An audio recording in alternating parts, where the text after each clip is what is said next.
Assalamualaikum warahmatullahi wabarakatuh.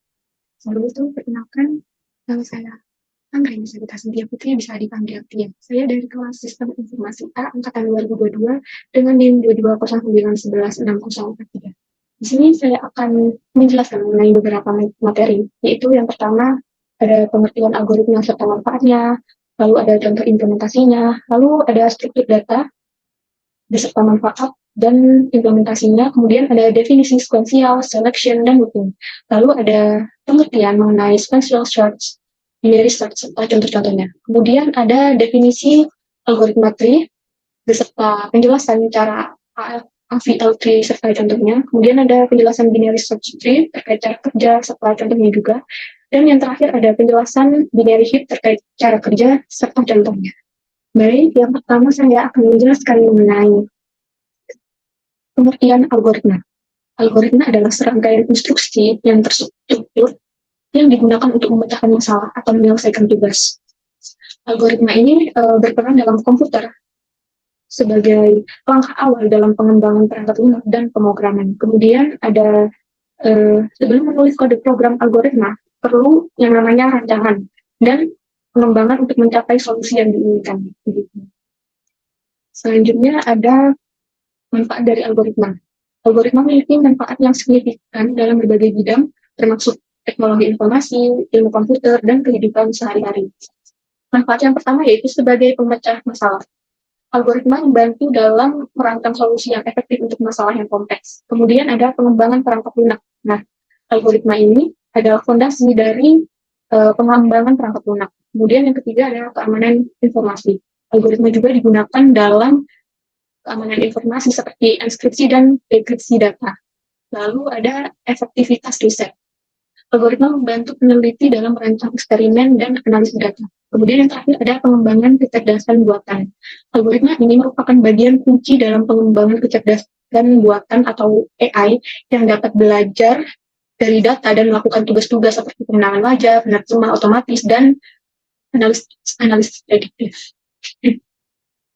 Selanjutnya ada implementasi algoritma dalam bahasa Python, yaitu bubble sort.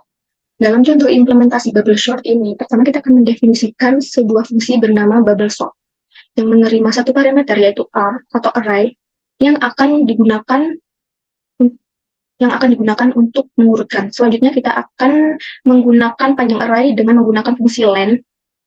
Kemudian kita menggunakan dua perulangan untuk membandingkan pasangan elemen yang bersebelahan dalam array. Perulangan luar yaitu for i in range n-1 digunakan untuk mengulangi proses perbandingan sebanyak n-1 kali di mana n adalah panjang array. Kemudian perulangan dalam yaitu for j in range digunakan untuk membandingkan elemen dengan indeks j dan j plus 1. Jika elemen dengan indeks j lebih besar dari elemen dengan indeks j plus 1, maka kita akan menukar posisi kedua elemen tersebut menggunakan pendekatan swap dengan menggunakan R dengan menggunakan ini. Setelah perulangan ini selesai, elemen terbesar akan dipindahkan ke posisi yang paling kanan dalam array. Proses ini akan diulangi untuk setiap pasangan elemen hingga seluruh array terurut dengan benar. Selanjutnya, kita akan mengimplementasikan pada binary search. Nah, pertama-tama kita akan mendefinisikan sebuah fungsi yang bernama binary search. Nah, binary search ini menerima dua parameter, yaitu array yang akan dicari dan target elemen yang ingin dicari. Selanjutnya, kita akan menginisialisasikan dengan dua variabel, low dan high.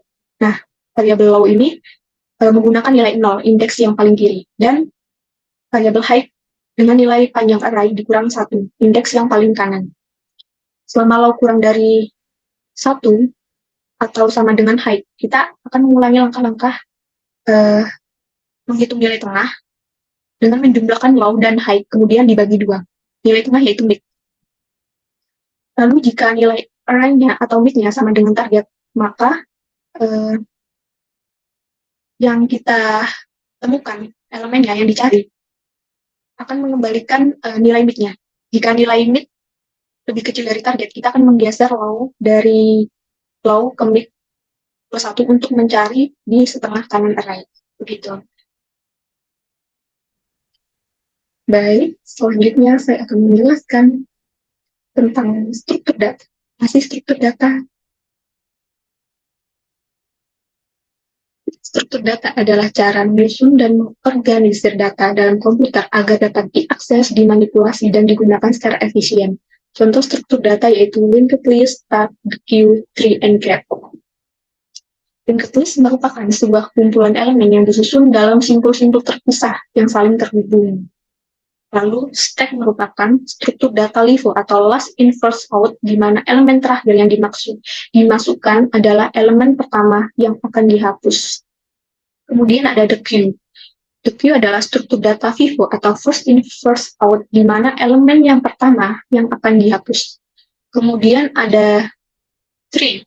Tree adalah struktur data yang terdiri dari simpul-simpul yang terhubung. Setiap simpul dalam pohon memiliki anak, kecuali simpul yang paling akhir. Kemudian ada graph.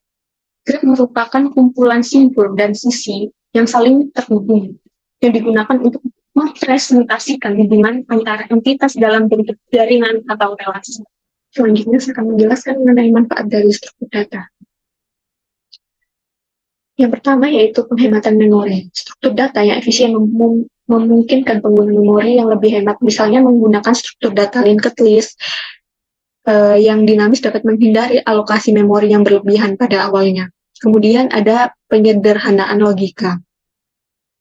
Struktur data tepat untuk membantu menyederhanakan logika dengan menggunakan stack atau the queue dalam pemrosesan datanya dan memungkinkan penerapan seperti LIFO dan FIFO yang mudah dipahami. Kemudian ada skalabilitas. Struktur data yang dirancang dengan baik dapat menangani data dalam skala yang besar, seperti tree atau graph. Lalu yang terakhir ada kompatibilitas. Struktur data yang populer dan banyak didukung memungkinkan integrasi yang mudah dengan menggunakan perpustakaan dan framework lainnya. Selanjutnya ada contoh implementasi dari struktur data. Ini adalah contoh struktur data dari linked list. Kemudian ada contoh implementasi struktur data menggunakan stack. Dan selanjutnya ada contoh implementasi menggunakan the queue. Kemudian saya akan menjelaskan mengenai definisi sequential selection dan looping. Sequential mengacu pada urutan langkah-langkah atau pernyataan dalam program yang dieksekusi secara berurutan satu persatu dari awal hingga akhir. Setiap pernyataannya dieksekusi secara berurutan tanpa adanya percabangan atau perulangan. Lalu ada selection. Selection juga dikenal sebagai percabangan dan mengacu pada kemampuan program untuk memilih tindakan yang berbeda berdasarkan kondisi yang diberikan. Dalam selection ini, pernyataannya kondisional yang digunakan untuk mengevaluasi kondisi dan berdasarkan hasil evaluasi kondisinya yang akan memilih jalur yang tepat untuk dieksekusi. Kemudian ada looping yang biasa disebut dengan perulangan. Perulangan ini mengacu pada kemampuan program untuk melakukan tindakan yang sama berulang kali berdasarkan kondisi atau iterasi yang diberikan. Selanjutnya, saya akan menjelaskan mengenai sequential search.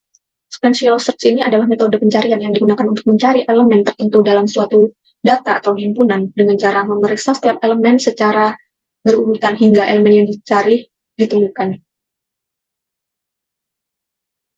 Ini adalah contoh implementasi search. Kemudian ada binary search. Binary search ini merupakan metode pencarian yang digunakan pada himpunan data terurut untuk mencari elemen tertentu dengan membagi himpunan data menjadi dua bagian dan membandingkan elemen tengah dengan elemen yang akan dicari. Contoh implementasinya yaitu seperti pada gambar ini.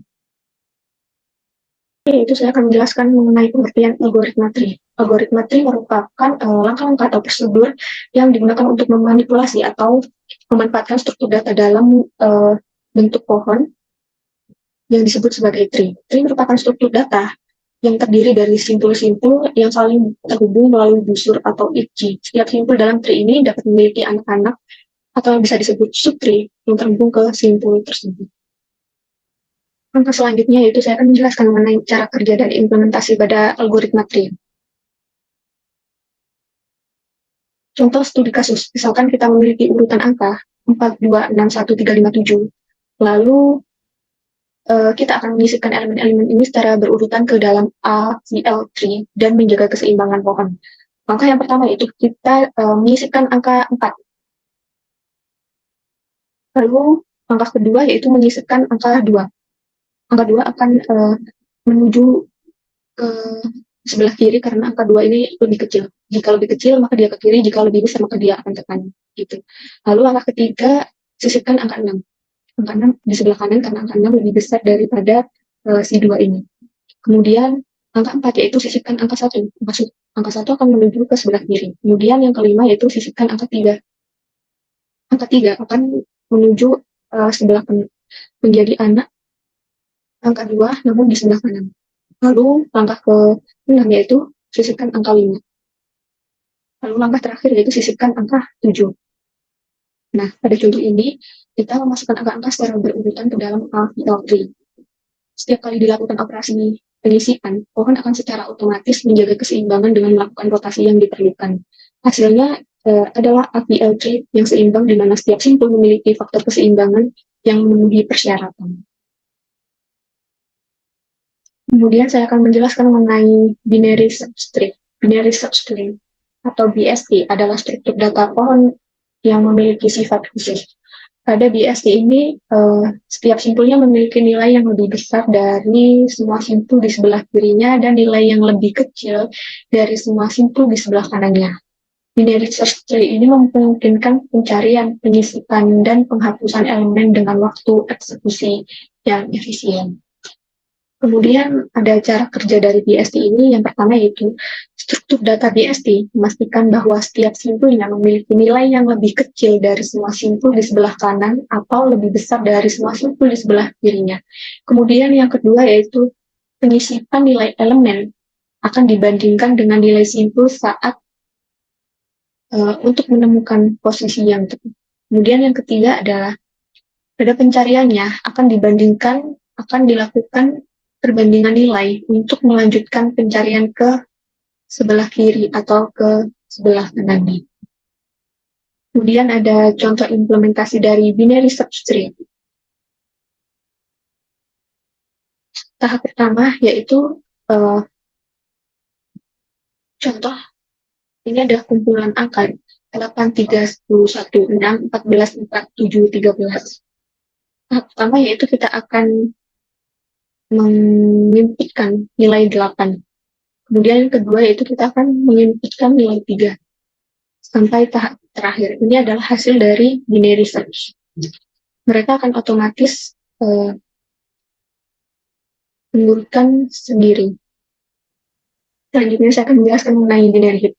Binary heap merupakan struktur data yang membentuk spesifik dari heap. Heap adalah struktur data berbasis pohon yang memiliki sifat-sifat tertentu. Jadi kesimpulannya adalah binary heap salah satu jenis heap yang menggunakan pohon binar sebagai representasinya. Cara kerjanya yaitu yang pertama ada representasi array. Representasi dalam array ini, elemen-elemen binary heap disimpan secara berurutan dalam array. Index array digunakan untuk memperoleh hubungan antara simpul-simpulnya. Kemudian yang kedua ada sifat heap. Sifat heap ini pada min heap, nilai pada setiap simpul lebih kecil atau sama dengan nilai dari anak-anaknya. Pada max heap, nilai pada setiap simpul lebih besar atau sama dengan nilai anak-anaknya. Yang ketiga yaitu penyisipan elemen. Pada saat menyisipkan elemen baru, elemen tersebut ditempatkan pada posisi terakhir dalam array. Kemudian untuk memastikan aturan heap, kita akan memindahkan elemen ke atas agar aturan tersebut terpenuhi. Kemudian ada penghapusan elemen. Pada saat penghapusan elemen, elemen teratas akan dihapus dan digantikan dengan elemen terakhir dalam array. Selanjutnya, elemennya digeser ke bawah jika diperlukan untuk memastikan aturan heap terpenuhi atau belum. Ini adalah contoh implementasi dari binary heap. Dalam contoh ini, kita menggunakan min heap, di mana nilai pada setiap simpul lebih kecil atau sama dengan nilai anak-anaknya.